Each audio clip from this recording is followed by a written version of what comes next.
بسم اللہ الرحمن الرحیم۔ السلام علیکم۔ شادی کے بعد دنیا کی دوسری عورتیں خوبصورت کیوں لگتی ہیں؟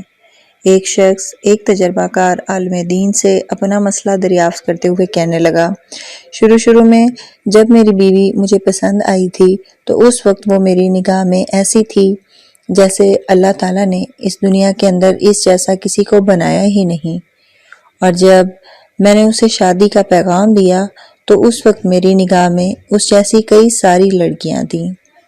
پھر جب میں نے اسے شادی کر لی تو اس وقت اس سے زیادہ خوبصورت کئی لڑکیاں میری نظر سے گزریں، اور شادی کے چند سال گزرنے کے بعد مجھے ایسا لگنے لگا کہ دنیا کی تمام عورتیں میری بیوی سے زیادہ خوبصورت ہیں۔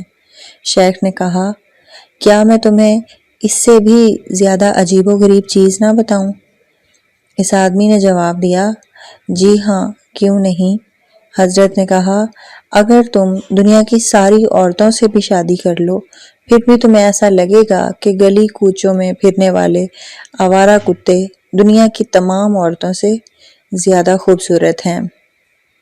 آدمی ہلکی سی مسکراہٹ کے ساتھ کہنے لگا، حضرت آپ ایسا کیوں کہہ رہے ہیں؟ حضرت نے جواب دیا، اصل پریشانی تمہاری بیوی میں نہیں، بلکہ اصل پریشانی یہ ہے کہ جب انسان کا دل لالچی ہو جائے، اس کی نگاہیں ادھر ادھر بھٹکنے لگیں اور انسان شرم و حیا سے عاری ہو جائے تو قبر کی مٹی کے سوا اور کوئی بھی چیز اس کی آنکھوں کو نہیں بھر سکتی۔ سنو، تمہاری پریشانی یہ ہے کہ تم نگاہیں نیچی نہیں رکھ سکتے۔ کیا تم اپنی بیوی کو دوبارہ دنیا کی سب سے زیادہ خوبصورت عورت بنانا چاہتے ہو؟ اس آدمی نے جواب دیا، جی ہاں۔ حضرت نے کہا، پھر تم اپنی نگاہیں نیچی رکھا کرو۔ دوستو، مزید اچھی ویڈیوز کے لیے ہمارے چینل کو لائک اور سبسکرائب کریں۔ شکریہ۔